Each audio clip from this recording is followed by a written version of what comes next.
대통령께서는 저희들이 인식하기에 토론의 달인으로 그렇게 생각하고 있습니다.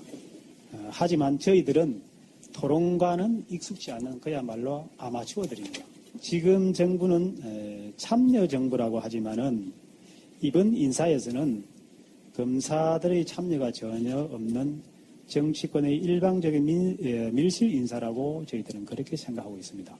대통령께서는 인적 청산을 하시겠다고 말씀하셨습니다.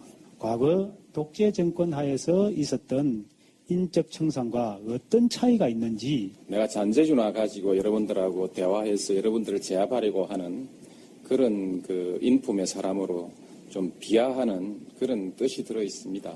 난 상당히 그 모욕감을 느끼지만 이 자리에서 모욕 안 느끼도록 하고 토론에 지장 없이 서로 웃으며 넘어갑시다. 대통령께서 이 문민화 표현을 이제 쓰셔서 저는 좀 표현 가지고 좀 말씀드리고 싶습니다. 문민화 표현 자체가 이게 군사 독재 시절에 나왔던 얘기입니다. 그것을 극복하는 과정에서 나오는 얘기입니다. 그래서 저희들 듣기에도 이게 과연 내가 군사 독재 시설에 내가 무슨 독재의 주구였나? 지금도 내가 주군가? 장관님께서 이러이러한 절차 때문에 2달 이상 걸린다고 얘기했습니다. 하지만 민주당 이상수 사무총장님께서는 빨리 해서 줄 세우면 안정될 것이다 라고 단둔의 논까지 얘기하지 않으셨습니까? 궤도가 설치되어 있는데 사람들이 마음에 안 들어서 안 하겠다. 이것은 대통령께서도 법률가이시고 장관께서도 법률가이신데 이것은 법치주의의 근간을 망각하는 겁니다. 대통령에 취임하시기 전에 부산 동부지청장에게 청탁 전화를 하신 적이 있습니다. 그것은 뇌물사건 관련해서 잘 좀 처리해달라는 것이었는데요. 신문 보도에 의하면은 그때는 왜 검찰에 전화를 하셨습니까? 이쯤 가면 막 하자는 거죠? 근데 대통령께서는 선거 과정이나 취임 후에도 검찰의 정치적 중립을 보장하겠으며 검찰 수사에 영향력을 행사하지 않겠다고 약속을 하셨고 저희들은 그것을 믿고 싶습니다. 근데 저는 개인적으로 현재 대통령을 4번째 검사로서 모시고 있는데 한 번도 검찰에 대해서 정치적 영향력을 행사하지 않은 대통령은 없었다고 생각합니다. 대통령 혼자만의 그런 결의만 가지고 되는 것이 아닙니다. 대통령 주위의 친인척이라든지 거론해서 죄송스럽습니다만은 최근에 형님에 대한 어떤 해프닝 이런 것을 포함해서 주위에서 또 생길 수가 있습니다. 그 이유로 대통령을 못 믿는다면 나도 그 같은 이유로 검찰을 못 믿겠다 얘기해서 잘못된 거 아니지 않습니까? 나는 같은 이유로 바로 지금의 검찰의 상층부에 대해서 불신을 가지고 있다고 한다면 그게 크게 잘못된 일일까요? 형님 얘기 이런 자리에서 꺼내서 굳이 대통령 그 낯을 깎으려고 할 이유가 있을까요? 정말 이런 식으로 토론을 하시렵니까? 뭐 언론지상을 보면은 대통령님께서 83학번이다라는 보도를 어디서 봤습니다, 제가. 혹시 기억하십니까? 거슬리는 얘기가 있더라도 아까 다른 검사님 지적했듯이 아마추어기 때문에 그렇습니다. 프로면은 그렇게 하지도 않습니다. 더 우회적으로 하겠지요. 대통령의 개인적 약점, 신문에 난 거, 그거 오늘 거론하는 자리가 아니죠. 그 얘기를 거론하는 것을 그냥 그 아마추어라서 그렇다고 한다면 그럼 아마추어답게 검찰에 관한 문제도 아마추어답게 하셔야죠. 대통령님이나 장관님 많이 서운하시죠? 서운하지 않습니다. 괜찮아요. 독일에 있는 최순실이 내일 검찰에서 압수수색하는 것을 어떻게 알았을까? 검찰 내에, 대한민국 검찰 내에 최순실의 수족들이 그렇게 쫙 깔려 있을까? 대통령이 알려줬을까? 우병우 민정수석이 알려줬을까? 검찰총장이 알려줬을까? 누군가는 알려주지 않았겠습니까? 알지 못합니다. 알지 못하시죠? 예.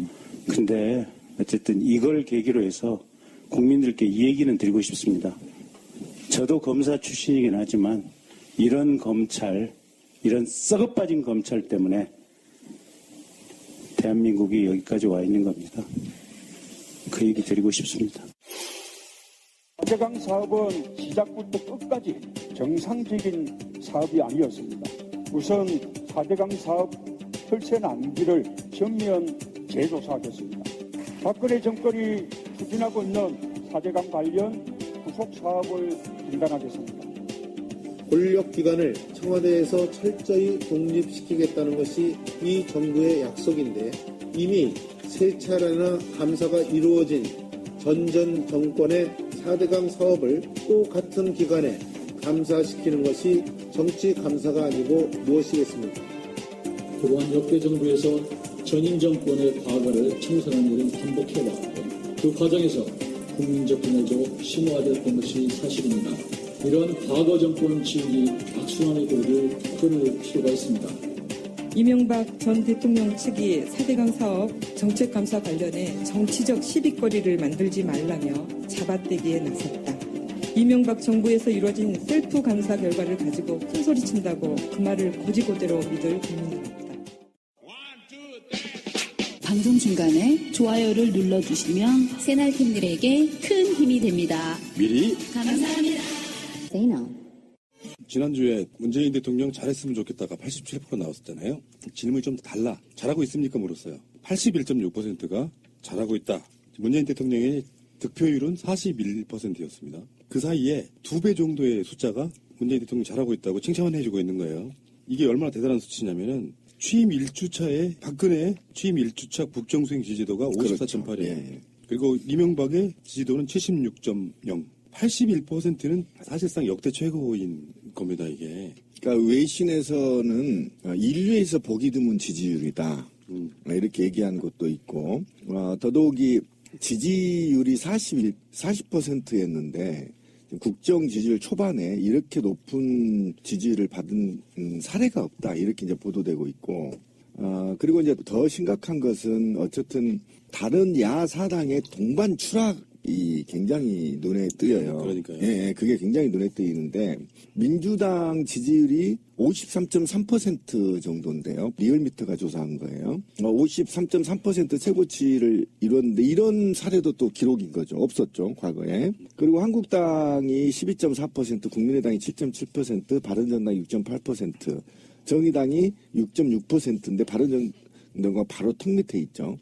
그러니까 이 정도의 높은 지지율을 받는 이유는, 그리고 야당에 대해서 원래 견제에 보통은요, 이렇게 지지율을 받으면 반동적으로 견제하기 위한 심리가 국민한테 작용하거든요. 근데 그 견제 심리가 전혀 작동되지 않는 이유에 대해서 우리가 정확히 봐야 돼요. 그건 뭐냐면 아직도 90%에 가까운 시민들은 적폐청산을 목말라 하고 있는 겁니다. 그래서 빨리 적폐청산해라. 이렇게 푸싱하고 있는 겁니다. 대통령한테. 만약에 홍준표가 굉장히 좋은 캠페인으로 선거운동을 해서 석패했다면 나머지 그 지지율이 많이 안 빠지거든요. 그냥 어쩔 수 없이 홍준표를 찍었는데 샤이포수가 있었다라고 표현하는 게 그런 거잖아요. 실제로는 안철수가 홍준표를 이기는 듯 했지만 막상 까보니 샤이가 꽤 나왔던 것처럼 이분들이 이제 또 대답 못하고 있는 거죠. 그러니까 속으로 차마 부끄럽다고 느끼시는 분들, 투표장에는 나오지만 여론조사에 안 나오시는 분들이 자유한국당의 지지를 거둬들이고, 그리고 여기서는 정의당 지지율도 빠졌어요. 그거는 뭐냐면은 심상정 후보를 지지를 했어. 근데 문재인 대통령이 정치하는 거 보니까 깜짝 놀라서 문재인 대통령이 지금 속해 있는 정당 지지로 올라가는 그런 사람도 꽤 있다. 뭐 그런 얘기까지 지금 들리고 있는 부분이라서. 근데 이거는 뭐 빼도 박도 못해요. 지금 굉장히 공부중에 전 호남 지지 국정 지지도를 얘기하지 않겠어요. 부산, 울산, 경남 지역이 76.6%고요. 대구, 경북이 72.8%입니다. 그리고 40대 저는 보지도 않겠습니다. 50대, 60대를 보면 50대가 78.9%, 60대가 70.7%예요. 이거 역대 있을 수 없는 일입니다. 어떻게 경상도 지역에서, 영남 지역에서 이렇게 높은 지지율이 나오죠. 그러니까 내가 문재인을 찍지 않았던 40% 이상의 영남 사람들이 내가 너를 뽑지 않았지만 너 지금 잘하고 있어. 박수를 보내고 있는 겁니다. 그러니까요. 이럴 때 개혁을 박차고 나가지 않으면 다시 이게 이제 화가 돼버리는, 이런 꼴로 이제 작동이 될 거예요. 이번 조사의 사실은 핵심적인 부분은요, 우리가 그 흔히 보는 국정조사, 국정 지지율이나 지역별, 연령별이 문제가 아니고요. 사실은 언론에서 잘 나오지 않는 부분인데 각 정당 지지층들의 문재인 국정 지지율이 중요해요. 그러니까 적극적으로 정당을 지지했던 사람들, 지지자들에 보면 민주당 지지층에서는 96.3%가 나왔고요. 정의당 지지층에서 92.3%가 나왔어요. 굉장히 고무적인 수치입니다. 예. 더 웃긴 거는 뭔지 아세요? 바른정당 지지층에서 75.1, 국민의당 지지층에서는 71%가 나왔고요. 무당층이라고 응답한 사람들도 65.2%를 지지했다는 거예요. 국정 지지율 81.6%에 숨겨져 있는 각 정당의 지지층들의 지지율을 보면 왜 민주당이 아닌 나머지 정당이 6, 7, 8%에서 서로 만났는지가 설명이 되는 거예요.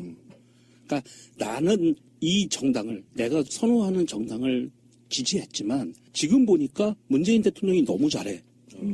그러니까 내가 선호하는 정당 자체가 옮겨가는 현상이 벌어지는 거예요. 반전 효과가 좀 있다고 보거든요. 문재인을 선거 과정 내내 계속 욕했던 부분들 중에 사람들이 이제 우리처럼 지지한 사람들은 그 사람이 어떤 부드러움과 어떤 강함을 갖고 있는지 알잖아요. 근데 문재인이라고 하는 사람에 대한 선입견만 갖고 있던 사람들 입장에서 보면 뭐 대충 뭐 친문 패권으로 이거 대통령 되면은 뭐 잘하겠어 하는 그 부정적 이미지 갖고 있던 사람들이 보니까 웬걸? 아니거든요. 그러니까 이게 갑자기 멘붕에 빠진 상태라고 봐요. 그래서 와 되게 잘한다 하고 끌려가는 그런 분위기가 있다고 보고 지금 현재 세대별로 보면 이게 보통 문제가 아닌 게 20대는 84.7, 30대는 87.7, 그럼요.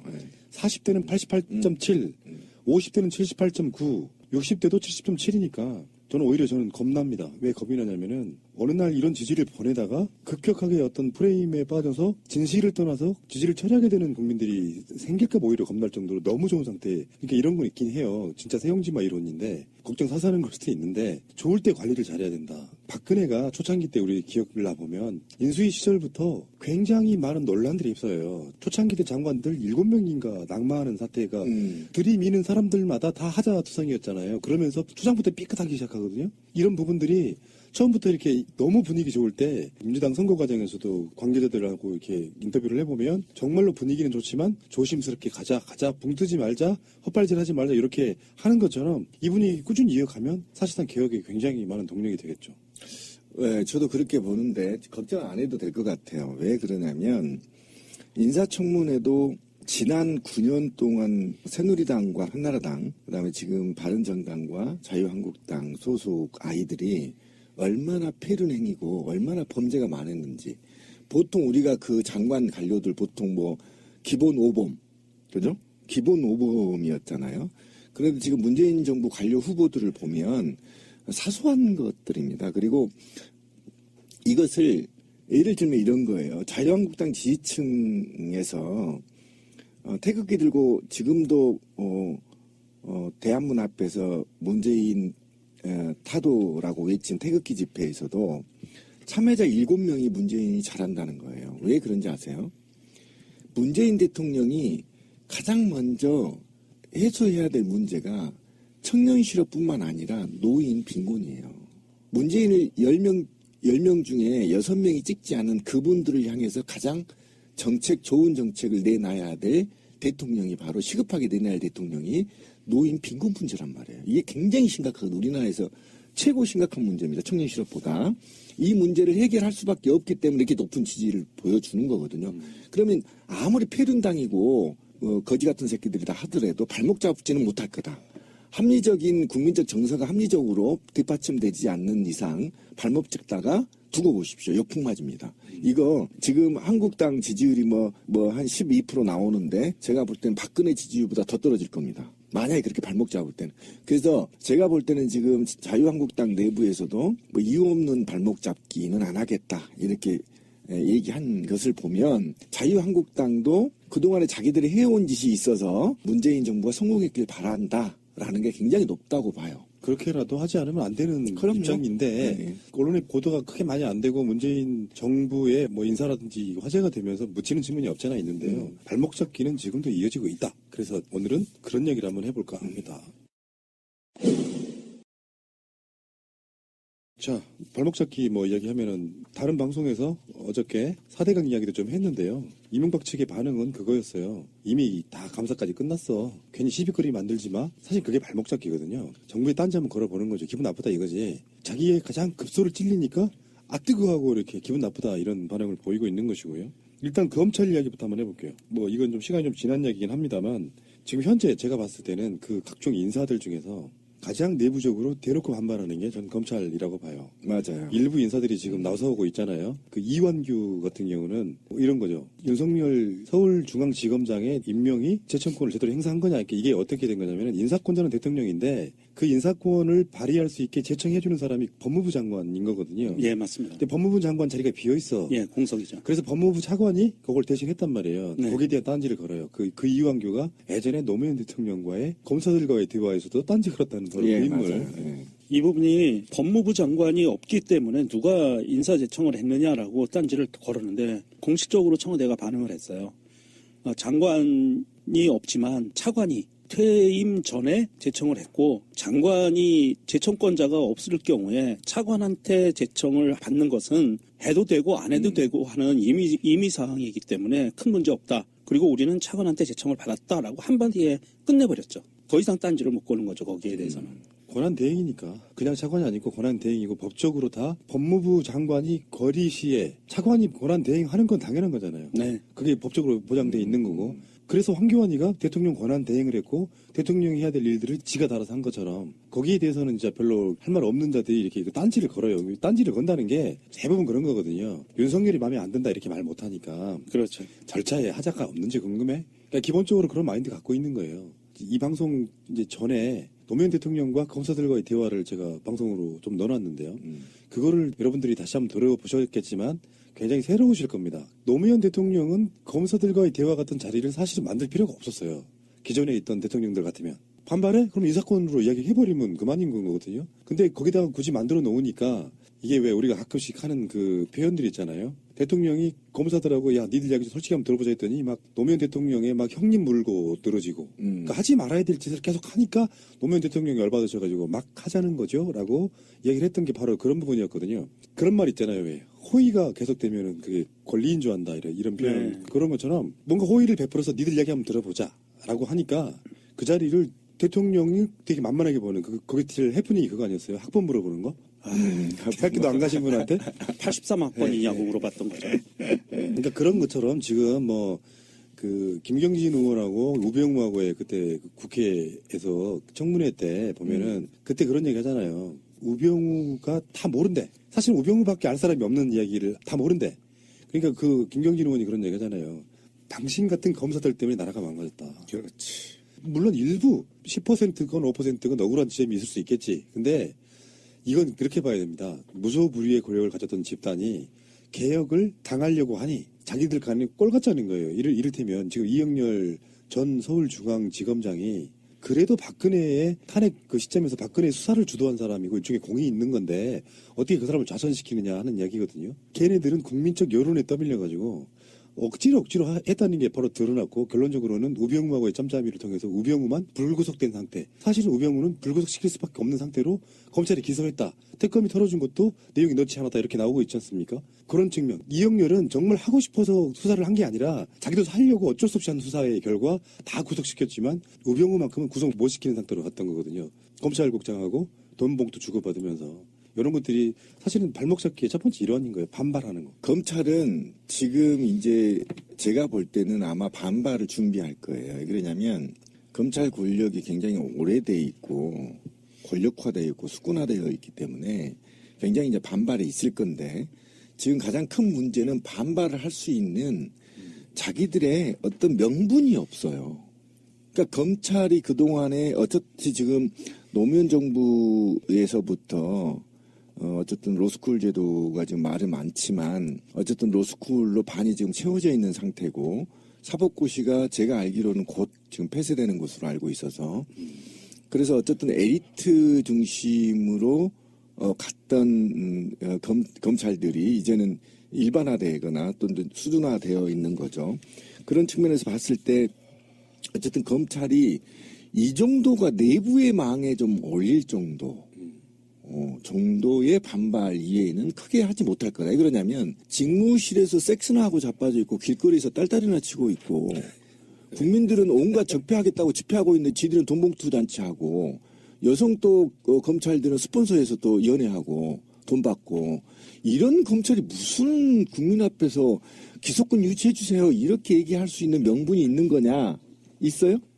없죠. 예, 짱돌 맞습니다. 지금 말 한마디 나 대한민국 검찰에 했다가 너 이리 와 이 새끼야. 짱돌 맞아요. 어디 가서도 검찰이란 말 못해요 지금. 요걸 바꿔야 되는 게 참 딜레마인 건 맞는데 노무현 대통령한테는 그렇게 바른 말 잘하던 애들이 이명박근혜 기간 동안 그런 말 한마디라도 했습니까? 그 상태로 그냥 권력에 복종해버린 거잖아요. 그 기간 동안에 아마 바른 말 해가지고 옷 벗은 사람이 최동욱 검찰총장, 윤석열 현 서울중앙지검장 정도잖아요. 그래서 사실 그 윤석열이라고 하는 검사는 진보 보수가 아니야 보면은. 그렇죠. 심지어 왜 그 노무현 대통령의 측근들도 사법처리 하는 사람이었고. 그렇죠. 그 일화를 보면 되게 재밌는 게 엄청 많더만요. 그 윤석열 그 검사 지금 검사장인 거지 이제. 그 일화를 보면은 어느 쪽에서도 윤석열에 대해서는 인간적으로 말을 못한다는 거예요. 맞아요. 검찰 내부에서도 말을 못하는 거죠. 워낙 강직한 사람이라. 그러니까 그게 원래 검찰의 모습이었지. 그렇죠. 예. 공정성. 예. 예. 사람에 충성하지 않고 그렇죠. 조직에 충성하는. 검찰의 존재 가치는요. 인권 보호였어요. 사정기관이 아니고 원래 검찰은 예전에 우리 어렸을 때 다시 되돌아가고 있어요. 검찰은 우리 편이었잖아요. 정의로운 사람 편이었잖아요. 언제? 어렸을 때 검찰을 배울 때 그렇게 배우잖아요. 아, 배울 때. 네, 예를 들면 교과서에는 그러니까 피해자의 편인 거야. 검찰은 항상. 지금도 마찬가지죠. 피해자 편인 거잖아요. 가해자는 변호사가 필요한 거고 피해자는 변호사가 필요 없듯이 어쨌든 검찰은 항상 정의로움의 상징이었단 말이에요. 잘 기억해 보세요. 어렸을 때. 근데 지금은 검찰이 그 정의로움이라는 이미지가 사라지고 그렇지. 악마 같은 생각이 들잖아요. 권력의 개. 개뿐만 아니라 스스로도 악을 창출해내. 난 그 윤석열이 대단하다고 느끼는 게요. 보통은 윤석열 지검장이 기습하게 하니 다 물러나야 된다고 생각하는 분위기가 있잖아요. 그보다 더 심각한 거는 뭐냐면은 정권이 알아서 그냥 그 댓글 국정원 수사 소신껏 했다고 찍어냈잖아. 그렇죠. 그래서 이제 한직으로만 보내잖아요. 뭐 대부분 다 옷을 벗거든요. 근데 이분이 그 국회에 나와서 했던 말 중에 그런 거 있었어. 나는 조직을 사랑한다. 뭐 특정 사람에게 종사하지 않는다. 그래서 왜 다 옷 벗고 나와가지고 검찰 그냥 쓰레기 되게 내버려 두는 게 아니고 막 온갖 모욕을 당하면서도 한직으로 돌아요. 그러다가 여기까지 자기 조직을 지키잖아요. 아니 이게 대단하다고 보는 거예요. 예, 맞아요. 쉽지 않을 건데. 그때 당시에 윤석열 검사가 그렇게 찍혀서 한직으로 내려갈 때 우리 쪽에 있는 유명하신 분이 그런 얘기를 했어요. 옷 벗지 말고 끝까지 버텨라. 끝까지 버텨다. 기억나네. 그랬었어요. 그래서 이런 날이 오면 검찰을 제자리로 돌려놓을 수 있는 사람이 되다오라 그런 이제 의미의 이야기였는데 그것이 제대로 먹혀 들어갔고요. 윤석열 지검장 일화를 좀 잠깐 말씀드릴까요? 윤석열 지검장이 서울대 법학과 79학번인데요. 80년 광주민주화운동을 무력 진압한 전두환에 대해서 학교에서 모의 재판을 열고 자기가 검사 역을 맡아서 전두환에게 사형을 구형했어요. 멋지네. 그래가지고 도망갔어요. 왜냐하면 이제 수배 당하니까 도망을 갔고요. 강직한 사람이죠. 김대중 정부 당시에서도 박희원 치안감을 소환해가지고 하루 만에 자백을 받아냈대요. 얼마나 철두철미하게 증거를 수집했는지 박희원 치안감이 영장실질심사도 포기했었다고 하고요. 현대차 비자금 사건이 2006년에 당시 검찰총장에게 면담을 신청하고 구속해야 한다 그러면서 사표를 내밀은 거예요. 구속영장 안 내주면 사표 내겠다. 그래서 어쩔 수 없이 검찰총장이 구속하기로 결정해서 구속이 됐고요. 박근혜 정부에서는 뭐 말할 것도 없고 뭐 연수원 동기 모임에서도 예전에 식사를 하고 한 사람이 카드로 결제하고 나머지가 몰아주자. n분의 1. 한 명이 카드로 결제하고 각자 먹은 돈 그 사람한테 주자 그랬더니 윤석열 그 지검장이 그때 그랬대요. 이거에 대해서 이건 카드깡이다. 하면 안 된다.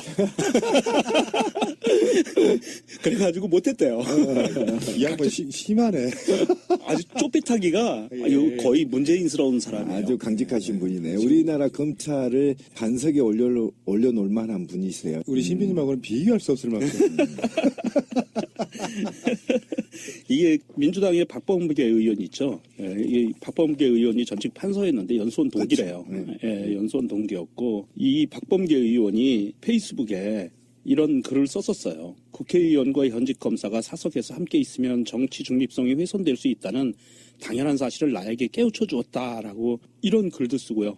윤석열 지검장을 만났었는데 예전에 아무 말도 없이 10분 동안 술 한 잔만 하신 뒤에 모임을 떠났대요. 그리고 나서 이 박범계 의원이 자기가 이걸 쓴 거예요. 아, 윤석열이 나에게 국회의원과 검사가 한 자리에 있으면 무슨 말이 나올 수 있구나라는 걸 몸으로 보여줬다. 그러니까 이 정도로 강직하고 깨끗한 사람이기 때문에 누구도 그 윤석열 지검장에 대해서는 건드리기가 힘들죠. 예, 윤석열 찬양 방송을 할까요? 이야기 엄청 많던데.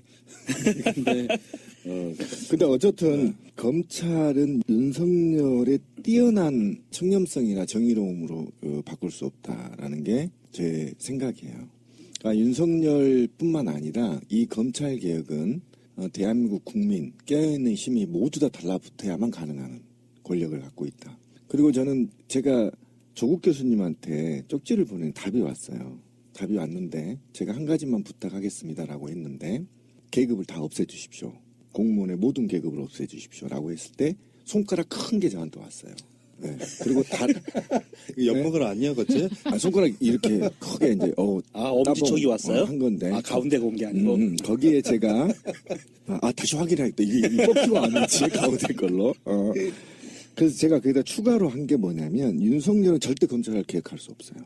인사는 개혁할 수 있어요. 근데 너무나 오랫동안 숙곤하게 와 있기 때문에 권력을 향유했기 때문에 할 수 없는데 어떻게 해야 되냐면 첫째로 검찰 노조를 빨리 만들어줘야 돼요. 다른 나라는 다 있습니다. 선진국은 검찰 노조 만들어 내부 정화운동을 할 수 있게 만들어줘야 되고 그다음에 검찰의 기소권과 수사권이 있는데 기소권은 각 사정기관에 나눠줘야 돼요. 분배를. 그러니까 경찰한테도 주고요. 감사원한테도 주고요. 국세청에도 줘야 돼요. 일부 줘서 상호 견제하게 만들어야 돼. 검찰도 탈세하면 기소해버리게 국세청에서 예를 들면 그렇게 줘야 되고 그다음에 수사권은 경찰, 감사원 그다음에 사정기관을 다 줘야 돼. 국세청까지.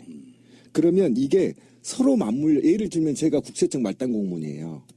최근 말단 공무원인데 거기에서 가만히 보면 윤석열이 검사인지 모르잖아요. 거기에 검사 이렇게 안 써져 있잖아요. 그렇죠. 그럼 탈세하면 바로 고소해버리고.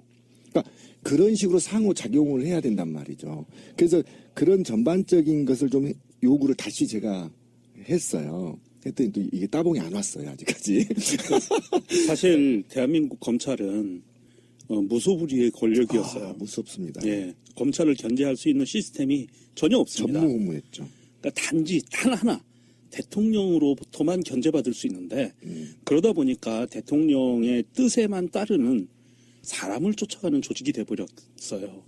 사정기관이 그러면 안 되거든요. 정의를 세우는 곳이기 때문에. 그래서 지금 문재인 정부에서는 공수처 이야기가 나오고 있고요. 그다음에 수사권, 기소권 이야기가 나오고 있는 거고 이 부분은 신비님 말씀대로 윤석열 중앙지검장 혼자서 바꿀 수는 없어요. 이거는 정부에서도 의지를 갖고 전체적인 시스템을 바꿔 나가는 그런 노력으로만이 가능한 얘기예요. 이게 지금 논란거리가 이제 이렇게 번지려고 해요. 굳이 한다 그러면 대통령이 검찰을 수사 지휘하는 모양새처럼 됐다. 정권이 검찰은 독립적인 것을 유지해야 되는데 거기에 개입하는 모양새가 됐다라고 몰고 가려고 해요. 네, 그렇죠. 근데 대통령은 인사권자잖아요. 그러니까 이거는 논란거리가 어떻게 될 수 있냐면 그렇다고 대통령이 바보야? 자기 갖고 있는 국정 운영 방향이 있는데 그러면 검찰 자체가 기존에 워낙에 독립적이었고 권력에 종속되지 않았다면 상관이 없죠. 거기다 그냥 알아서 인사만 해주면 지들이 알아서 하니까. 근데 지금 제가 말씀드린 것처럼 노무현 대통령 돌아가시는 사실상 계기가 된 것도 알고 보면 검찰들이 장난친 거랑 상관이 연관이 있는 거잖아요. 그러니까 우리들 세력의 입장에서 보면은 그 검찰이 개혁되지 않으면 사실은 어떤 개혁도 의미가 없는 가장 첫 번째 개혁 대상인 게 검찰인데. 예, 맞아요. 그러면 인사권자가 인사도 안 하면서 거기를 어떻게 그걸 바꿔냅니까? 그러니까. 이제 뭐 공수처 같은 거는 이제 시스템적으로 조금 견제하는 장치인 것이고 결론적으로 말해서 노무현 대통령 때 나름 실패했던 게 아까 말씀드린 것처럼 굳이 안 해도 되는 거를 검사들과 앉아가지고 이야기하다 보니 걔네들은 대통령이란 자리가 하나도 안 무서운 놈들 그 정도였던 거잖아요. 그러니까 이 사람들이 어느 정도 검찰이 정치적 안정을 찾을 때까지는 그래서 난 윤석열을 임명했다고 봐요. 윤석열이 꼭 상징적으로 윤석열이 검찰 전체를 개혁할 사람은 아니지만 노무현 대통령의 측근도 수사를 강력하게 할 정도의 인물이 되니까 거기에 대해서는 딴지를 못 거는 거거든요. 그렇죠. 양측이 다 딴지를 못 거는 거죠. 가장 상징적인 곳이 서울중앙지검이니까 이쪽이든 저쪽이든 죄 있는 사람은 니들이 알아서 수사해. 우리는 간섭 안 할게 하고 그런 식의 통제랄까요? 개입은 해주는 거죠. 제가 만약에 대통령이 됐다면 이렇게 안 하죠. 어떻게 했을까요? 바로 푸른 나무를 임명합니다. 네. 그래서 그 임명을 어떻게 했을까요? 다 옷 벗게. 일단 옷 벗게. 다 벗어.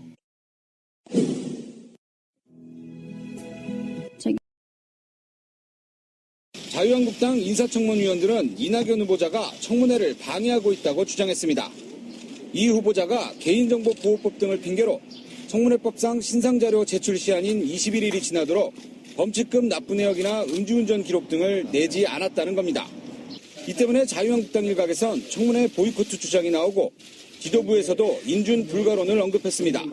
가장 기본적인 자료 제출마저 거부하며 무조건 인준해달라는 것은 국민과 국회를 무시하는 오만한 행태이고, 이에 대해 총리실 측은 요구 자료가 워낙 많다 보니 시간이 걸린 것이라며 주요 자료는 거의 제출했다고 맞섰습니다.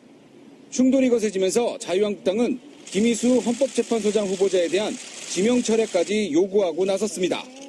정채옥 원내대변인은 김 후보자가 2014년 통합진보당 해산 결정 때 헌법재판관 중 유일하게 반대 의견을 내는 등 헌법의 가치를 보호할 소장으로선 적절하지 않다고 주장했습니다. 이에 따라 자유한국당은 김 후보자의 자진 사퇴를 촉구하면서 국회 청문회 일정 논의에도 참여하지 않을 계획입니다. 지금부터가 이제 시작이거든요. 이낙연 국무총리 후보자 인사청문회부터 시작돼요. 5월 24일 날, 25일 날 국회에서 열립니다. 오늘부터 시작하는 거죠? 네. 방송 나가는 오늘부터 시작되는데, 여기에 사실 야당의 반응은 어쩌면 당연한 걸 수도 있어요. 뭐 우리가 새 정권에 협조하기 위해서 대충 하겠다 이렇게 말 못하지. 당연히 뭐 엄정하게 뭐 철저하게 파헤치겠다라고 하지만, 사실 이낙연 국무총리 후보자 같은 경우는 지금 이제 굳이 나오고 있는 것들이 보면은 뭐 모친의 아파트 뭐 의혹, 아들 군면제 의혹 등이 몇 개가 좀 나온 게 있다고 해요. 근데 제가 봤을 때는 무난히 통과할 걸로 보고, 만약에 이낙연 국무총리 후보자를 국회에서 부결시킨다면 어떻게 될까요? 그 후폭풍을 저기서 감당 못할 거라고 보거든요. 일단은 아마 자유한국당이 해체해야 될 겁니다. 아니, 부결을 시키려면 자유한국당 더하기 국민의당이 합세를 해야 부결을 시킬 수 있잖아요. 두 당이 손을 잡아야 부결이 되거든요. 150석이면 가결이 되잖아요. 그러니까 지금 민주당 더하기 국민의당이면 가결이 돼요. 충분하죠. 예, 충분해요. 그런데 부결이 됐다면 국민의당과 자유한국당의 손을 잡고 부결을 시켜야만 가능한 건데, 이거는 정말 불가능하고요.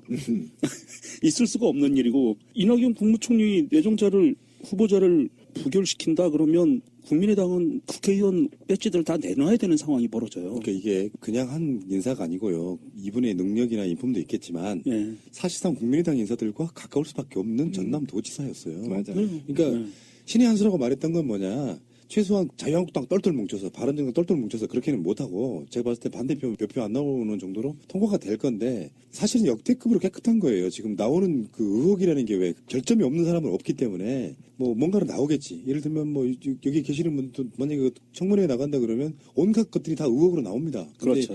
결격 사유가 있는 사람은 아니고 이미 그건 검증해서 국회 인사청문회에 올린 거라고 생각이 드니까. 저는 그랬으면 좋겠어요. 우리도 박근혜나 이명박 관료들처럼 자료를 안 줬으면 좋겠어요. 아이, 그런 세상 없애자고 해서 만들었잖아요. 근데 심술이 제가 났어요. 심술은 나지.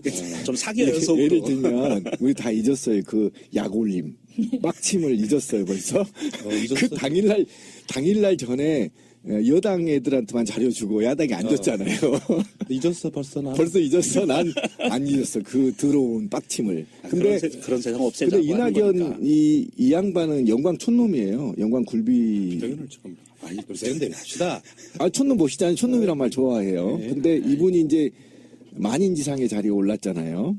근데 1인지야 만인지상. 네, 만인지상 자리에 올랐는데, 어쨌든 저는 이거 하나로 이분의 인품을 판단할 수 있다는 겁니다. 아들 병역 문제가 있는데, 아들을 군대를 보내고 싶어서 탄원서까지 냈어요, 여러분. 전 감동이었어요. 그것만 보더라도 이분은 면제부가 되고 반대할 의사가 없다. 그러면 자유한국당 후보들 장관들은 안 보내려고. 그 전 국무총리 누구죠? 이제 이 새끼 이름도 잊어먹었어. 황교안. 황교안. 단마진? 단마진. 이거 뭐 게임이 안 되는 거냐, 국가사랑이. 이 정도는 돼야지. 그 갤럽에서 조사한 역대 총리 적합 여론을 보면요. 정홍원 총리 때가 23%, 문창극이 9%, 이완구가 39%, 황교안이 31%, 그리고 이낙연 후보가 현재 60%입니다. 우와. 이 정도 돼야지. 그럼요. 그래야 국무총리가 저번에 이분 막 내정됐을 때 나왔던 굉장히 중요한 단어가 미친 준비성이라는 표현이 있었어요. 그러니까 10수년 전에 군대를 아들을 보내고 싶었는데 뭐 몸이 아파서 못 가는 거를 탄원서를 썼다고 했잖아요. 군대 보내게 해달라고. 그거를 그대로 갖고 있었던 거야. 그렇죠. 이런 날이 올 줄 알고 대단하신 분 아닙니까? 저도 지금 이 원본을 보고 있는데 참 감동적입니다.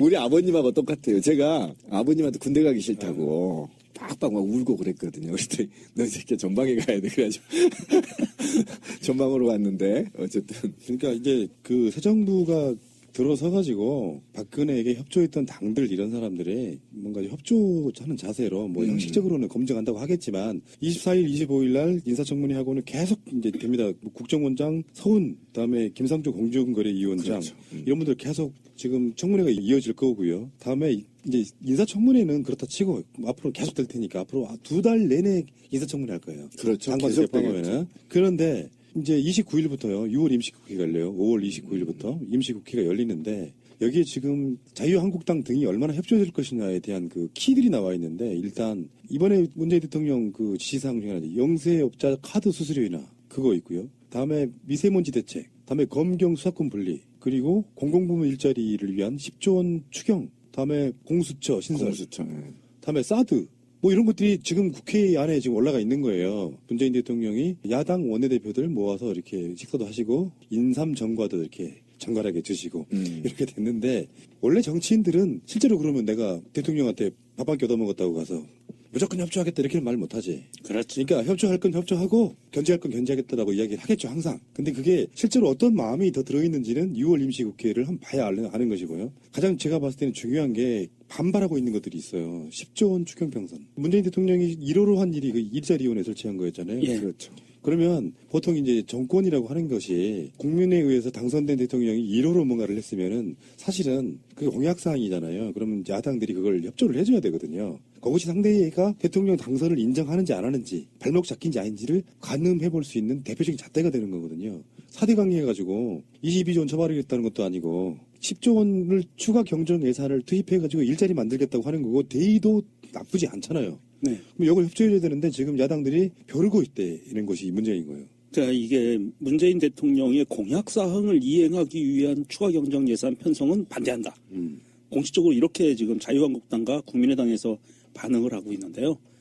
호남 지역에 지난번 5.18 기념행사에서 호남 지역에서 국민의당이 쓴소리를 들었죠. 10조 원 추가 경정 예산 하는 거 찬성하라고 지역민들이 막 반발을 했어요. 쉽지는 않을 것 같고요. 예, 5% 지지율로 떨어졌더라고요. 예. 그러니까 이게 제가 보기에는 이번 임시국회에 문재인 대통령이 아마 나와서 연설을 하실 것 같아요. 해야 되고. 왜냐하면 이것이 국무총리나 아니면 비서실장이나 뭐 민정비서관이나 이런 사람들이 그 일을 해서 맡기에는 지금 굉장히 큰 규모고 굉장히 중요한 정책 사항이기 때문에 아마 원내대표들 불러다가 같이 점심 식사도 했으니까 국회에 나와서 공식적으로 아마 연설을 하게 될 것 같습니다. 그래서 그 각 당 원내대표들과 대표들, 의원들에게 아마 간곡하게 부탁을 하는 형식으로 해서 통과를 시키려고 할 거고요. 대통령의 의지를 의원들이 아마 어느 정도는 수긍해주는 이런 모양새를 갖추지 않을까 싶어요. 저는 이게 그 일자리 100일 플랜이 시작됐고 대통령의 문재인 대통령의 1호 지침입니다. 이거 굉장히 중요한 게였고요. 네. 그다음에 81만 개의 일자리 창출이라는 역사에 이래 없었던 대규모이고요. 이 부분은 공공 부분이기 때문에 사회의 복지 분야 일자리일 가능성이 99.9%입니다. 그러면 제가 아까 말했던 노인복지나 돌봄 서비스 같은 거에 일자리가 대거 드러날 가능성이 굉장히 높은 법안이고 이것은 초반에 제1호 법안으로 날린 이유는요. 자본의 반발과 간섭의 반발을 막기 위한 거예요. 1호 법안은 반드시 내가 내 목을 내놓고다 이거 처리하겠다라는 강력한 메시지를 던졌기 때문에 청년 일자리 더 나아가 기성세대들의 일자리가 82명가 늘어나는 대역사 쉽게 말하면 이명박 정부가 말했던 그 4대 강보다 더 수십 배 큰 사업이고 돈이 많이 들어가야 될 사업인데요. 이 사업을 반대한다고요? 국회에서? 누가요? 저 반대 못합니다. 왜 그러냐면 모든 당의 공약이 일자리 창출이 있어요. 그런데 제가 이제 화가 난 건 경총하고 정경련이라는 얘기입니다. 썩고 부패한 정부에서 돈 내라 그러면 돈 내서 재단도 만들고 개짓을 했잖아요. 근데 왜 침묵하고 있죠, 이 자식들이? 그러면 대기업들도 너나 나나 할 것 없이 일자리 그동안에 그렇게 폭식을 했다고 한다면 일자리 방안, 그 다음에 비정규직 철폐 방안 등등을 앞다투 내놔야 되는 거예요. 그래서 제가 대기업들의 특혜를 모두 다 빼앗아 버리라는 겁니다. 지금 뭐 합니까? 대통령이 지금 일자리 창출한다고 온갖 머리를 써서 국회와 온갖 그 학자들이 모여서 머리를 맞대고 있는데 여기서 빠져나가서 딴지건 새끼들이 누구예요? 자유한국당과 기업들 아닙니까? 대기업들? 지금 대기업들 못하고 있죠? 저는 이거에 되게 화가 나서 이제 이 일자리 관련해서 어떤 새끼도 딴지를 걸 경우에는 우리가 촛불 켜고 그 딴지 건놈을 향해 짱돌을 던져야 된다. 이 일자리가 이 나라에 지금 한번 보세요. 굉장히 심각합니다. 10명 중에 6명이 비정규직이고요. 지금 4명이 청년들이 일자리를 못 찾고 있어요. 이게 어떻게 대통령의 특정 정당의 문제입니까? 나라 전체의 문제이고 우리 전체의 문제예요. 그래서 저는 절대 국회 딴지 못 건다. 정반대로 말하고 있는 거예요. 추경 목적이 대통령 공약인 공공부문 일자리 81만 개를 만들기 위한 것이라면 찬성할 수가 없다. 그 공약을 내걸고 당선이 됐으면 최소한 그건 해줘야지 되는 거잖아요. 배가 아픈 거죠. 그러니까 그러면 쟤네들은 그런 거 아니에요? 혹시 문재인 재단 만들어서 돈 많이 해외로 빼돌리면 승낙해주겠다 이 얘기 아니에요? 그 얘기는 아닌 것 같고. 그러니까, 아니 박근혜 때 그렇게 했었잖아. 그러니까 얘네들이 지금 국민의당하고 자유당이 주장하는 것은 이게 문재인 대통령의 공약사항 이행 81만 개 일자리 공공부문 여기에서 선거 기간에 굉장히 데미지를 많이 입었거든요. 본인들이 그 부분을 강조하지 말아달라는 것은 메시지 같아요. 네. 그리고요 이제 지금 추경 예산이 가장 핵심이 될 것 같고 사드 문제 같은 경우도 아마 홍석현 미 특사가 뭐 그런 이야기도 있었고요. 그래서 그 이야기는 분명히 국회에서 논의를 하게 되고 아마 모르긴 해도 국회에서 표결을 하게 될 것 같은데 지금 이걸 잠복해 있는 거고 심지어 정우택 같은 사람들은 문재인 대통령 앞에서도 그 이야기를 했어요. 사드 배치 우려네 이렇게 이야기하고 있는데 그것도 어떤 그 논란에 쌓일 만한 부분 중에 하나고 그 외에도 이런 것도 많습니다. 공수처 신설법 같은 경우도 이미 작년에 그 박근혜 게이트 막 시작되려고 할 무렵에 검찰 하는 짓거리가 좀 너무하니 민주당하고 국민의당이 공동 발의해 놓은 법이 있어요. 그럼요. 사회적 합의가 있었던 법안이죠. 그것도 있고요. 지금 이제 크게 이슈는 되지는 못했지만 상법 개정안이라는 게 떠오르고 있는데 이거 중요합니다. 그러니까 다중 대표 소송제 그리고 전자투표제 의무화 이런 것들 개별 기업들의 의결권 축소를 골자로 하는 상법 개정안이 올해 2월달에도 국회에서 지금 논의된 적이 있고 그래서 이런 것들이 사실은 이게 다 개혁의 상징 같은 것들이거든요. 그렇죠. 근데 거기서 이제 다른 것들이 잡아가지고 이게 대표적인 거예요. 이게 문재인 대통령의 공약 사항을 이행한 거라면 해줄 수 없다. 선거를 왜 하니 니는? 딴지도 참 그럴 것도 없다. 이게 상법 개정안이 의외로 굉장히 좀 예민한 부분인 게 김상조 공정거래위원장이 주식을 꽤 갖고 있어요. 삼성전자 주식 하나 갖고 있고요. 한 주. 현대자동차 주식도 한 주 갖고 있고요. LG전자 주식도 한 주 갖고 있고 이렇게 각 재벌 대기업의 주식을 한 주씩 갖고 있어요. 훌륭하시군요. 왜냐하면 한 주의 의결권을 행사하기 위해서 갖고 있는 거예요. 그런데 기존에는 주주총회를 하면 주주의 그 의사들이 충분히 반영이 되지를 않고 일부 대주주의 의견에 따라서 이 주식회사가 좌지우지됐단 말입니다. 그래서 이쪽을 좀 개혁하기 위해서 이 상법 개정안을 내놓은 거예요. 그리고 이거를 이번에는 통과시키려고 하는 거예요. 이거를 통과시키면 재벌 대기업이 전행적으로 대주주의 몇몇의 입김에 의해서 경영방침이나 합병 이런 것들이 마음대로 일어나기가 쉽지 않다라는 그런 시스템을 만들어준 거거든요. 그러니까 저는 문재인 대통령이 이렇게까지 잘할 줄 몰랐어요. 솔직히 말하면. 이 법안이요. 문재인 대통령 1호 법안이에요. 이 법안이 무엇을 의미하냐면 결국은 재벌개혁을 제가 아까 품위 있게 한다고 했잖아요. 조용히 품위 있게 바닥에서부터 긁어가고 있다. 이런 측면에서 굉장히 저도 소름 끼칠 만큼 잘하고 있다라는 건데 그 노무현 정부 시절에 실패했던 거를 교훈 삼아 아예 바닥부터 법률부터 조정해 나가면서 대기업들을 지금 가르치고 있다. 이런 측면에서 굉장히 높이 평가하는데 이게 지금 1호 법안인데 아까 권 PD님 얘기한 대로 감사위원 분리선출 같은 거 기업들의 그다음에 다중대표 소송 도입, 전자투표 의무화, 자사주 의결권 제한 같은 거 이게 결국은 어떻게 진화할 건지는 아시죠? 이 위반이 개정이 되면 아마 제가 보건대 재벌들의 경영권이 아마 굉장히 제약될 가능성이 높습니다.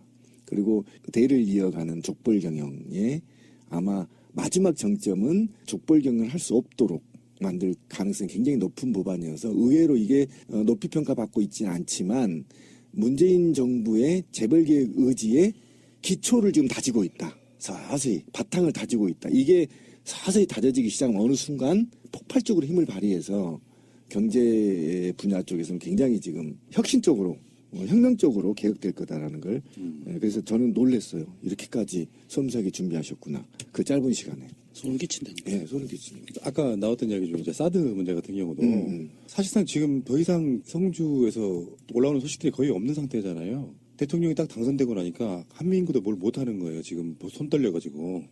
그래서 제가 항상 주장해 왔던 거지만 진짜로 사드가 북한 핵을 막을 수 있는 도구가 일단 되는지 그리고 그 비용을 정말로 우리나라가 돼야 되는지 그래서 미국에서는 중요한 자리에 있는 사람들이 미국이 낼게 지금 거기까지 지금 간 상황이고요. 그리고 설사 그게 다 맞는 말이라고 치더라도 그것을 대통령의 지시 한마디로 이룰 수 있는 건지 국회가 그것을 논의를 하고 표결 같은 거를 해야 되는지에 대한 이야기들이 계속 지금 이제 설왕설래할 거라고 보는데 그래서 국민의 민의를 대변하는 국회에서 그런 것들을 다뤄주는 것이 사실 맞는 거잖아요. 그렇죠. 어떤 결론이 나든 간에 그 절차가 생략된 상태로 지금까지 왔던 거기 때문에 근데 이건 희한하게도 지금 자유한국당 국회의원들은 사드 맹신론자들이 꽤 있어가지고 걔네들 말은 그런 거예요. 사드가 북핵을 막는 굉장히 유효한 도구라고 생각을 하고 있는 거야. 그 맹목성이 결국은 지금 여기까지 와버린 거 아니에요.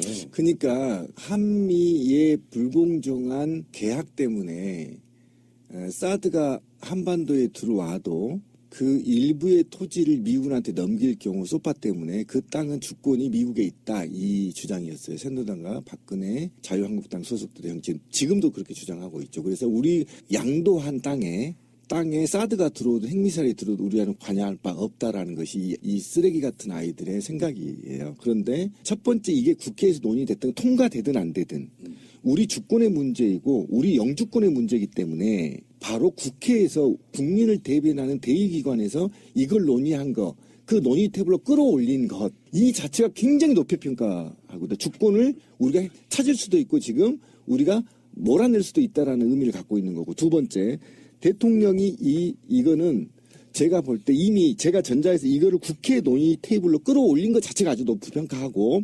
두 번째, 저는 이번에 트럼프도 마찬가지고 지금 트럼프가 굉장히 3인 초과가 되어 있습니다. 그래서 중국을 보냈고 사절단들을 모두 다 5개국을 보내서 이 사드에 관련 문제 직간접적으로 검토를 한 결과 제가 볼 땐 문재인 대통령이 우리한테 선물을 주실 것 같아요. 이거는 분명히 뱉지 못합니다. 왜 그러냐면 미국에서도 아주 굉장히 긍정적으로 왔다. 그 이유가 아까 우리가 말씀드렸던 바로 이게 진짜 북한의 핵 때문에 도입되는 거냐. 이게 이제 직면해 있기 때문이에요. 사실 지난 일요일 날 문재인 대통령이 쉬시는 시간에 집으로 양산으로 내려간 시간에 김정은이가 미사일을 또 쐈잖아요. 그렇죠.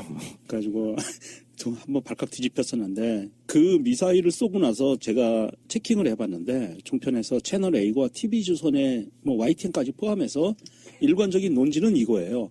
북한이 미사일을 또 도발을 했다. 그런데 사드는 뭐냐?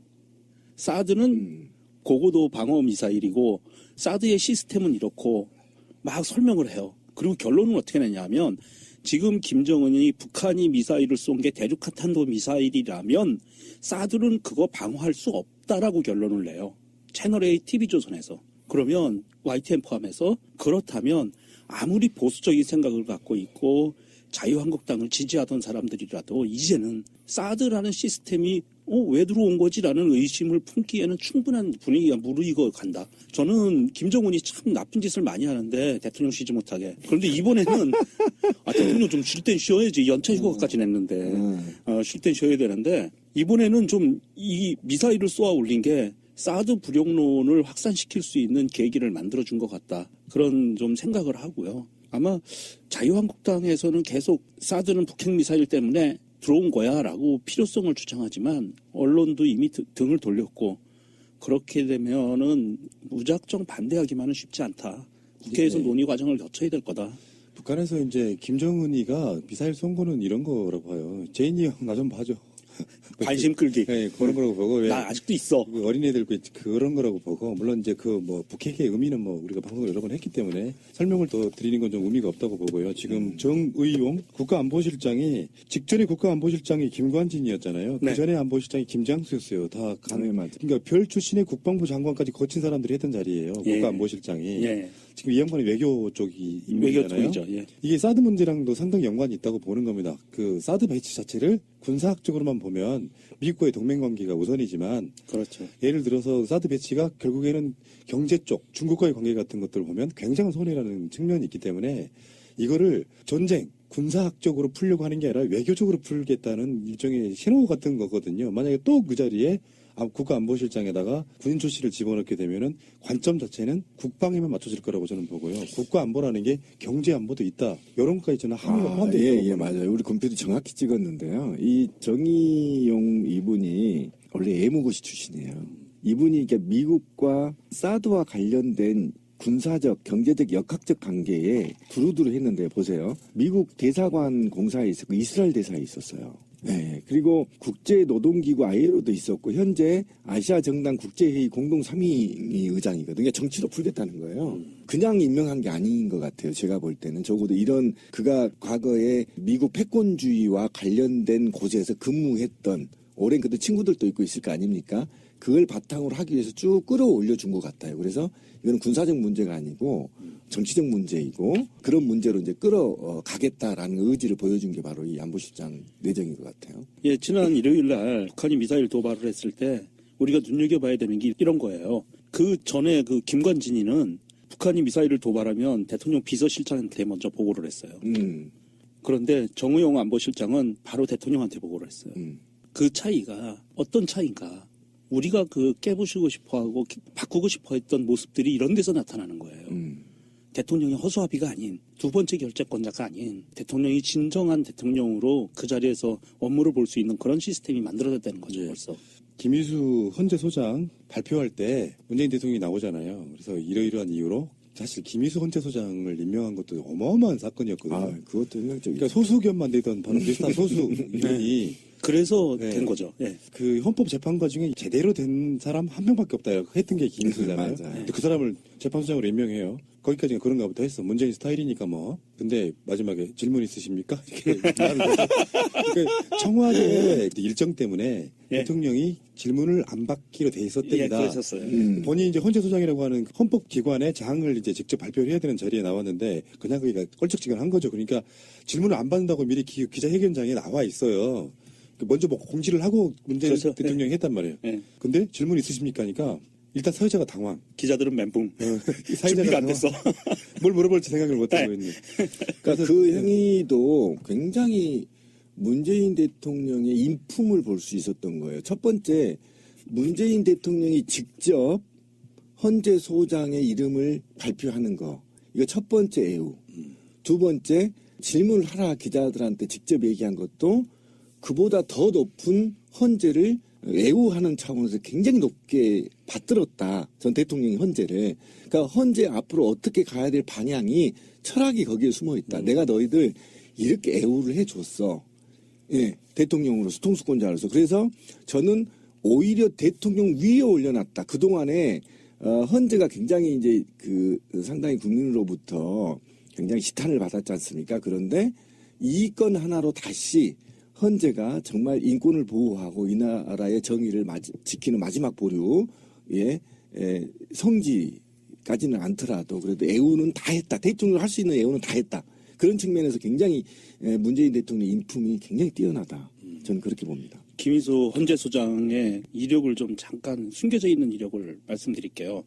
1980년 5월 18일 날 5.18 관련 사망자 검시에 김희수 그때 군검찰관이 참여를 했어요. 예. 16세 학생이 하복부 총상으로 사망했다라는 것을 검시 기록을 남겼고요. 이런 분이 헌법재판관이 되신 거예요. 5.18 행사에서 님을 위한 행진곡을 같이 불렀고요. 근데 그 헌재 소장이라고 하는 자리가 일방적으로 그분이 장이 됐기 때문에 뭐가 좋아진다 그렇진 않아요. 그 구조가. 그 헌법재판관들이 하나씩 모여가지고 찬반 투표하고 소수의견 내고 이렇잖아요. 근데 주는 상징성 때문에 저는 굉장히 대단한 거라고 보고, 아무튼 뭐 날마다 쏟아지는 이런 뉴스들 때문에 따라가기 좀 벅차긴 하지만, 어떤 분의 이야기를 한번 인용을 한번 해보고 싶어요. 저런 스타일로 무슨 개혁을 하겠냐라고 못 믿었던 사람들이 실제로 지금 박수를 보내고 있는 것이고, 방송 초반에 말씀드렸던 그 지지율이 그렇게 나오는 건데요. 그러니까 문재인을 잘 몰랐던 사람들 입장에서 보면은 기대 이상 이런 정도가 아니라 깜짝 놀래버린 겁니다. 임명하는 인사들마다 실제로 우리 SNS 같은 데서 원하고 바라던 사람들이 계속 그 자리에 올라가고 있는 그 모든 민의들을 사실상 거의 대부분 받고 있는 것이고요. 아까 소름이 돋는단 말이 맞는 것 같아요. 그럼에도 불구하고 신기한 게 적재적소에 굉장히 특이한 이력을 가지신 분들을 집어넣는데도 불구하고 반발이 안 나오는 이유는 선명하게 이쪽 사람들만 집어넣었으면 좋겠는데 저쪽에 있던 사람도 집어넣기는 해요. 근데 그런 것들이 반발이 안 나오는 이유가 전체적으로 어떤 균형감이랄까요? 이게 만들어 놓은 게 뭔가 굉장히 기획이 돼 있어가지고. 예. 그러니까 아까 맞아요. 내가 보기엔 그런 것 같아. 무슨 고심한 흔적이. 뒷조사를 심하게 했나 싶은 생각이 드는 게 미담이 막 나오는 사람인데 이미 그 사람인 걸 알고 있는 거야. 그렇지. 파보면 그게 오히려 이렇게 전화 이복이 돼버린 상태가 돼버리는 거라. 이낙연의 아들 그것과 관련해서 비슷하죠. 그러니까 그런 것처럼 뭔가 이상하게 그 어떤 하늘이 도와주고 있는 노무현 대통령과 세월호 아이들이 돕고 있는 것 같은 그런 느낌. 저는 그런 느낌을 받습니다. 세월호 아이들이 도와주는 것 같은 느낌 받고 예. 저는 검찰 평검사들한테 분명히 얘기 한마디 하고 싶습니다. 평검사들이 향후에 국민으로부터 사랑받기 위해서는 지금 들고 일어나십시오. 일어나서 선배들의 못된 적폐를 스스로 청산하십시오. 평검사들 들고 일어나서 노조 만드시고요. 그다음에 그동안에 가지고 누렸던 많은 권력들, 특혜들을 내려놓으십시오. 공무원 이상도 이하도 아닌 자리. 예. 그러면 당신들은 국민한테 사랑받을 겁니다. 지금 늦지 않았습니다. 지금 선배들의 부패를 조사하시고 과거 정부들의 잘못된 적폐들을 캐내십시오. 많습니다. 포스코부터 많으니까 다 드러내고 반성하십시오. 그러면 다시 머지않아 국민들로부터 검사들이 사랑받을 겁니다. 부탁드립니다. 예. 날이면 날마다 방송하는 게 즐거웠던 적이 대체 얼마만인가. 사실은 처음이죠. 그렇죠. 너무 우울하고 항상 분노했고. 2014년부터 지금까지 달려온 방송이다 보니까 적응이 사실 안 되는 측면이 있고요. 저부터 태세 전환이 좀 안 되고 있는 것 같습니다. 자, 문재인 대통령 화이팅! 네, 대한민국 검찰 내에 최순실의 수족들이 그렇게 쫙 깔려 있을까? 대통령이 알려줬을까? 우병우 민정수석이 알려줬을까? 검찰총장이 알려줬을까? 누군가는 알려주지 않았겠습니까? 알지 못합니다. 알지 못하시죠? 예. 근데 어쨌든 이걸 계기로 해서 국민들께 이 얘기는 드리고 싶습니다. 저도 검사 출신이긴 하지만 이런 검찰, 이런 썩어빠진 검찰 때문에 대한민국이 여기까지 와 있는 겁니다. 그 얘기 드리고 싶습니다. 4대강 사업은 시작부터 끝까지 정상적인 사업이 아니었습니다. 우선 4대강 사업 혈세 낭비를 전면 재조사하겠습니다. 박근혜 정권이 추진하고 있는 4대강 관련 후속 사업을 중단하겠습니다.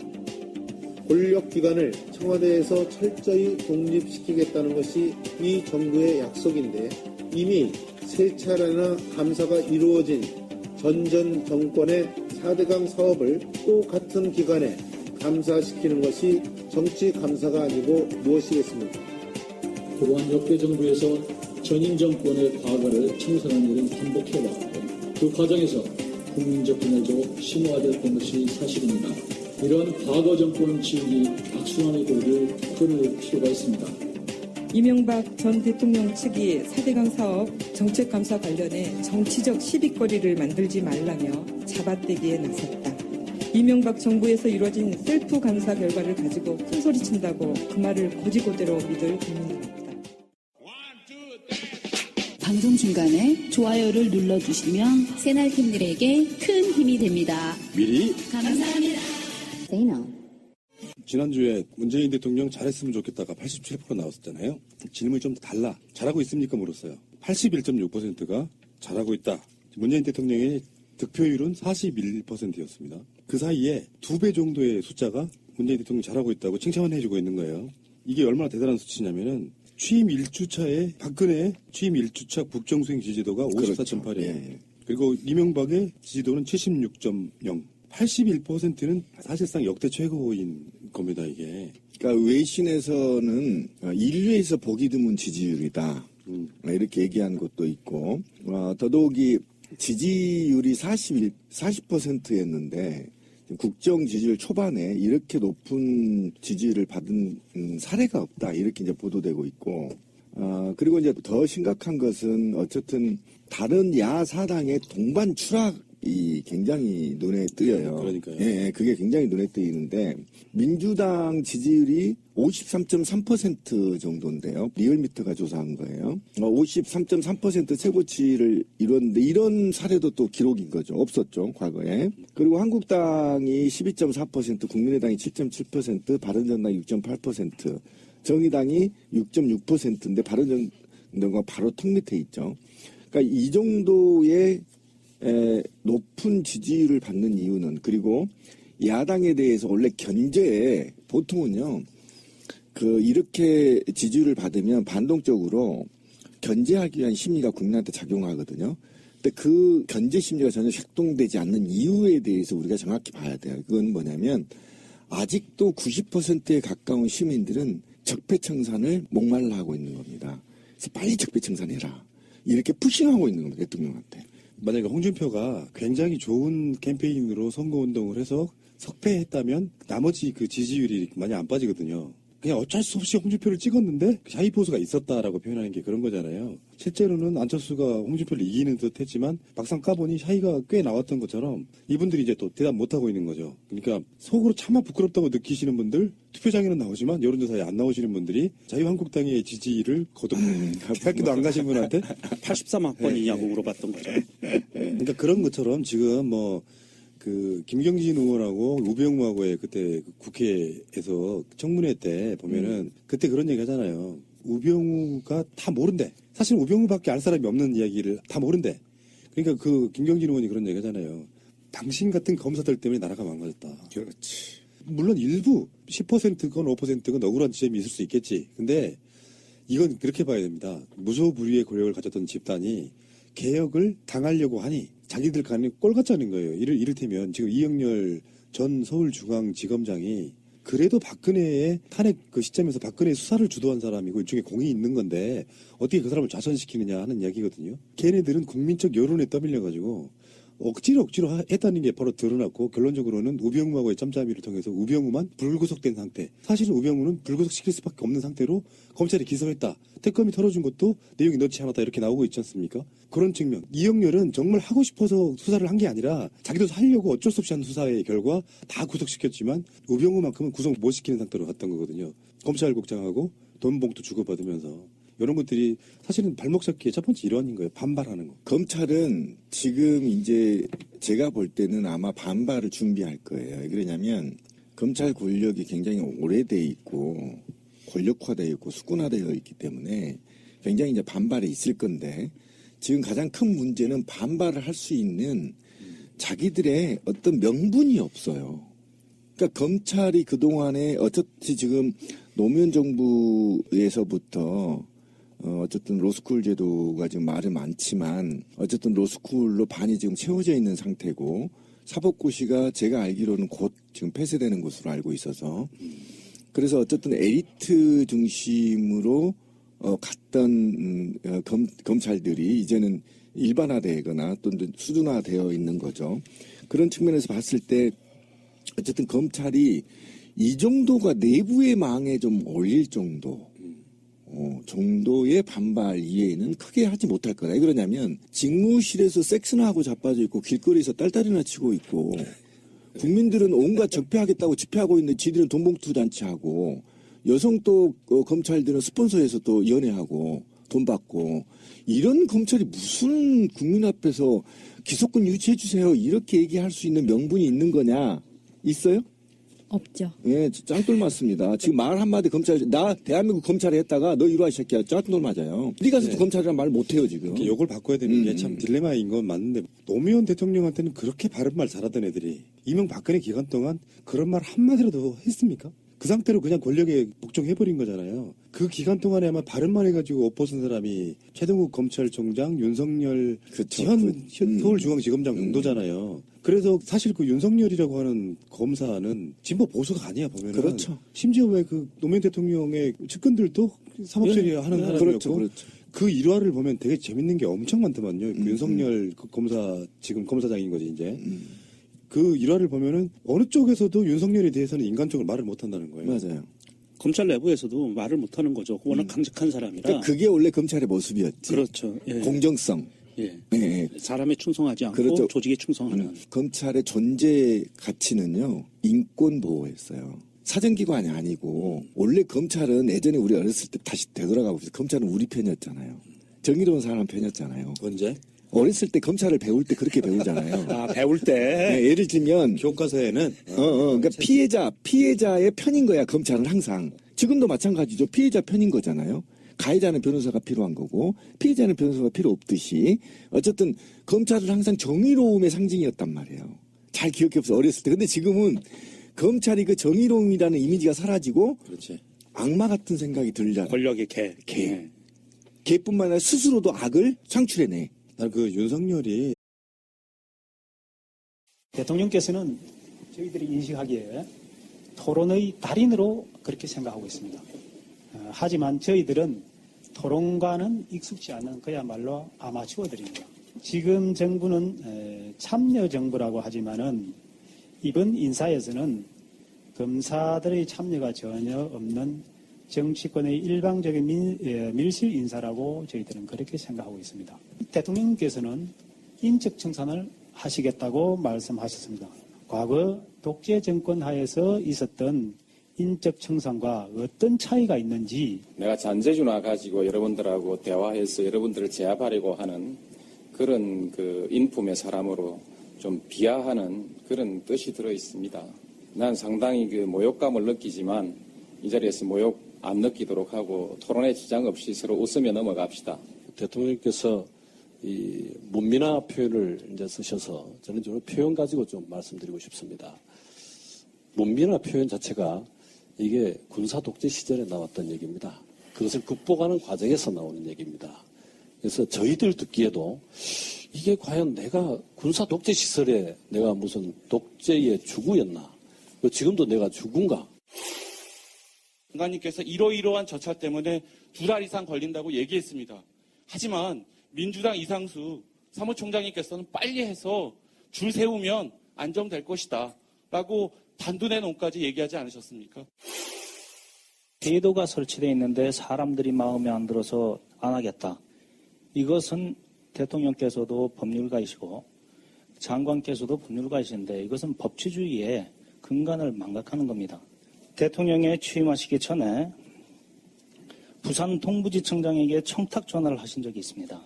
그것은 뇌물사건 관련해서 잘 좀 처리해달라는 것이었는데요. 신문 보도에 의하면은 그때는 왜 검찰에 전화를 하셨습니까? 이쯤 가면 막 하자는 거죠? 근데 대통령께서는 선거 과정이나 취임 후에도 검찰의 정치적 중립을 보장하겠으며 검찰 수사에 영향력을 행사하지 않겠다고 약속을 하셨고 저희들은 그것을 믿고 싶습니다.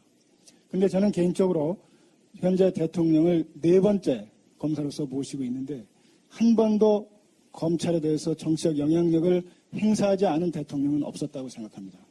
대통령 혼자만의 그런 결의만 가지고 되는 것이 아닙니다.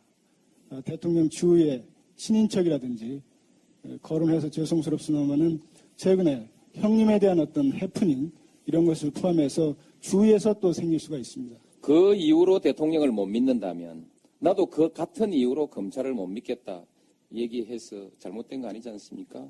나는 같은 이유로 바로 지금의 검찰의 상층부에 대해서 불신을 가지고 있다고 한다면 그게 크게 잘못된 일일까요?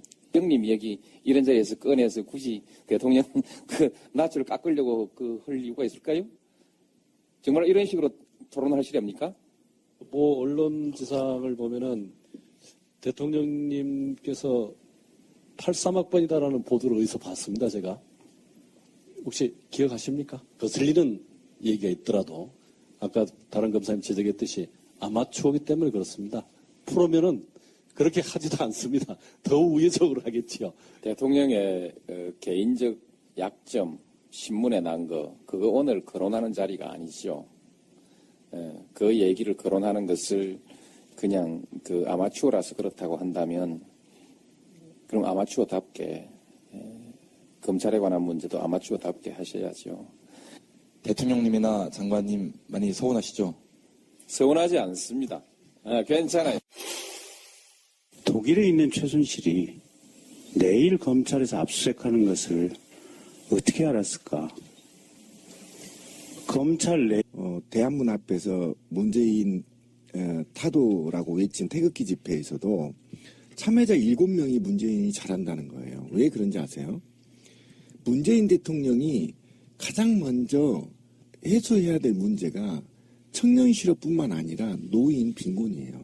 문재인을 10명 중에 6명이 찍지 않은 그분들을 향해서 가장 좋은 정책을 내놔야 될 대통령이 바로 시급하게 내놔야 할 대통령이 노인 빈곤 문제란 말이에요. 이게 굉장히 심각하거든요. 우리나라에서 최고 심각한 문제입니다. 청년 실업보다. 이 문제를 해결할 수밖에 없기 때문에 이렇게 높은 지지를 보여주는 거거든요. 그러면 아무리 패륜당이고 거지 같은 새끼들이다 하더라도 발목 잡지는 못할 거다. 합리적인 국민적 정서가 합리적으로 뒷받침되지 않는 이상 발목 잡다가 두고 보십시오. 역풍 맞습니다. 이거 지금 한국당 지지율이 한 12% 나오는데 제가 볼 때는 박근혜 지지율보다 더 떨어질 겁니다. 만약에 그렇게 발목 잡을 때는. 그래서 제가 볼 때는 지금 자유한국당 내부에서도 이유 없는 발목 잡기는 안 하겠다. 이렇게 얘기한 것을 보면 자유한국당도 그동안에 자기들이 해온 짓이 있어서 문재인 정부가 성공했길 바란다라는 게 굉장히 높다고 봐요. 그렇게라도 하지 않으면 안 되는 입장인데 언론의 보도가 크게 많이 안 되고 문재인 정부의 인사라든지 화제가 되면서 묻히는 질문이 없잖아 있는데요. 발목 잡기는 지금도 이어지고 있다. 그래서 오늘은 그런 얘기를 한번 해볼까 합니다. 자, 발목 잡기 이야기하면은 다른 방송에서 어저께 4대강 이야기도 좀 했는데요. 이명박 측의 반응은 그거였어요. 이미 다 감사까지 끝났어. 괜히 시비거리 만들지 마. 사실 그게 발목 잡기거든요. 정부에 딴지 한번 걸어보는 거죠. 기분 나쁘다 이거지. 자기의 가장 급소를 찔리니까 뜨거워하고 이렇게 기분 나쁘다 이런 반응을 보이고 있는 것이고요. 일단 검찰 이야기부터 한번 해볼게요.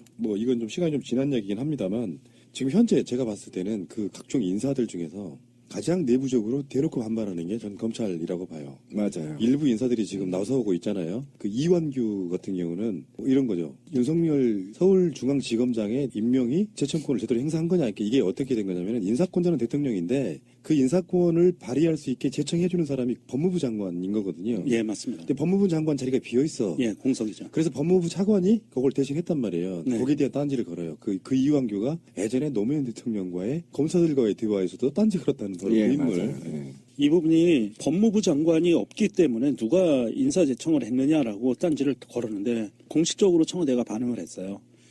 장관이 없지만 차관이 퇴임 전에 제청을 했고 장관이 제청권자가 없을 경우에 차관한테 제청을 받는 것은 해도 되고 안 해도 되고 하는 임의사항이기 때문에 큰 문제 없다. 그리고 우리는 차관한테 제청을 받았다라고 한마디에 끝내버렸죠. 더 이상 딴지를 못 거는 거죠. 거기에 대해서는.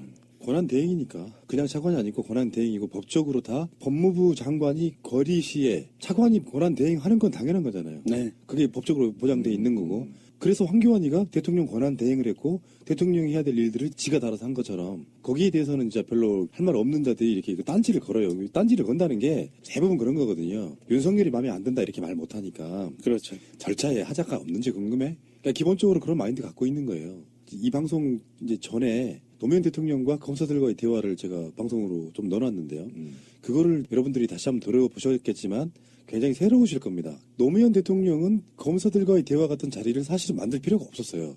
기존에 있던 대통령들 같으면. 반발해? 그럼 인사권으로 이야기해버리면 그만인 거거든요. 근데 거기다가 굳이 만들어 놓으니까 이게 왜 우리가 가끔씩 하는 그 표현들이 있잖아요. 대통령이 검사들하고 야 니들 이야기 좀 솔직히 한번 들어보자 했더니 막 노무현 대통령의 막 형님 물고 늘어지고 그러니까 하지 말아야 될 짓을 계속 하니까 노무현 대통령이 열받으셔가지고 막 하자는 거죠 라고 이야기를 했던 게 바로 그런 부분이었거든요. 그런 말 있잖아요. 왜 호의가 계속되면은 그게 권리인 줄 안다 이런 표현. 네. 그런 것처럼 뭔가 호의를 베풀어서 니들 이야기 한번 들어보자 라고 하니까 그 자리를 대통령이 되게 만만하게 보는 그게 제일 해프닝이 그거 아니었어요. 학번 물어보는 거? 보여드리고 그리고 여기서는 정의당 지지율도 빠졌어요. 그거는 뭐냐면은 심상정 후보를 지지를 했어. 근데 문재인 대통령이 정치하는 거 보니까 깜짝 놀라서 문재인 대통령이 지금 속해 있는 정당 지지로 옮아가는 그런 사람도 꽤 있다. 뭐 그런 얘기까지 지금 들리고 있는 부분이라서. 근데 이거는 뭐 빼도 박도 못해요. 지금 굉장히 공부중에 전 호남 지지 국정 지지도를 얘기하지 않겠어요. 부산, 울산, 경남 지역이 76.6%고요. 대구, 경북이 72.8%입니다. 그리고 40대 저는 보지도 않겠습니다. 50대, 60대를 보면 50대가 78.9%, 60대가 70.7%예요. 이거 역대 있을 수 없는 일입니다. 어떻게 경상도 지역에서 영남 지역에서 이렇게 높은 지지율이 나오죠. 그러니까 내가 문재인을 찍지 않았던 40% 이상의 영남 사람들이 내가 너를 뽑지 않았지만 너 지금 잘하고 있어. 박수를 보내고 있는 겁니다. 그러니까요. 이럴 때 개혁을 박차고 나가지 않으면 다시 이게 이제 화가 돼버리는 이런 꼴로 이제 작동이 될 거예요. 이번 조사의 사실은 핵심적인 부분은요. 우리가 그 흔히 보는 국정조사, 국정 지지율이나 지역별, 연령별이 문제가 아니고요. 사실은 언론에서 잘 나오지 않는 부분인데 각 정당 지지층들의 문재인 국정 지지율이 중요해요. 그러니까 적극적으로 정당을 지지했던 사람들, 지지자들에 보면 민주당 지지층에서는 96.3%가 나왔고요. 정의당 지지층에서 92.3%가 나왔어요. 굉장히 고무적인 수치입니다. 예.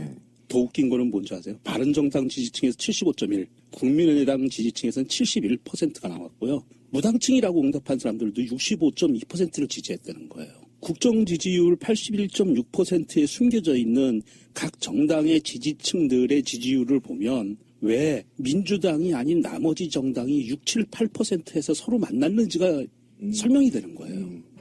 그러니까 나는 이 정당을, 내가 선호하는 정당을 지지했지만 지금 보니까 문재인 대통령이 너무 잘해. 그러니까 내가 선호하는 정당 자체가 옮겨가는 현상이 벌어지는 거예요. 반전 효과가 좀 있다고 보거든요. 문재인을 선거 과정 내내 계속 욕했던 부분들 중에 사람들이 이제 우리처럼 지지한 사람들은 그 사람이 어떤 부드러움과 어떤 강함을 갖고 있는지 알잖아요. 근데 문재인이라고 하는 사람에 대한 선입견만 갖고 있는 사람들 입장에서 보면 뭐 대충 뭐 친문 패권으로 그거 대통령 되면은 뭐 잘하겠어 하는 그 부정적 이미지 갖고 있던 사람들이 보니까 웬걸? 아니거든요. 그러니까 이게 갑자기 멘붕에 빠진 상태라고 봐요. 그래서 와 되게 잘한다 하고 끌려가는 그런 분위기가 있다고 보고 지금 현재 세대별로 보면 이게 보통 문제가 아닌 게 20대는 84.7, 30대는 87.7, 그럼요. 40대는 88.7, 50대는 78.9, 60대도 70.7이니까 저는 겁납니다. 왜 겁이 나냐면은 어느 날 이런 지지를 보내다가 급격하게 어떤 프레임에 빠져서 진실을 떠나서 지지를 처리하게 되는 국민들이 생길까 오히려 겁날 정도로 너무 좋은 상태. 그러니까 이런 건 있긴 해요. 진짜 새용지마 이론인데 걱정 사사는 걸 수도 있는데 좋을 때 관리를 잘해야 된다. 박근혜가 초창기 때 우리 기억을 나보면 인수위 시절부터 굉장히 많은 논란들이 있어요. 초창기 때 장관들 7명인가 낙마하는 사태가 들이미는 사람들마다 다 하자투성이었잖아요. 그러면서 초장부터 삐끗하기 시작하거든요. 이런 부분들이 처음부터 이렇게 너무 분위기 좋을 때 민주당 선거 과정에서도 관계자들하고 이렇게 인터뷰를 해보면 정말로 분위기는 좋지만 조심스럽게 가자 붕 뜨지 말자 헛발질하지 말자 이렇게 하는 것처럼 이 분위기 꾸준히 이어가면 사실상 개혁에 굉장히 많은 동력이 되겠죠. 네, 저도 그렇게 보는데 걱정 안 해도 될 것 같아요. 왜 그러냐면 인사청문회도 지난 9년 동안 새누리당과 한나라당 그다음에 지금 바른정당과 자유한국당 소속 아이들이 얼마나 폐륜 행위고 얼마나 범죄가 많았는지 보통 우리가 그 장관 관료들 보통 뭐 기본 5범 그죠? 기본 5범이었잖아요. 그런데 지금 문재인 정부 관료 후보들을 보면 사소한 것들입니다. 그리고 이것을 예를 들면 이런 거예요. 자유한국당 지지층에서 태극기 들고 지금도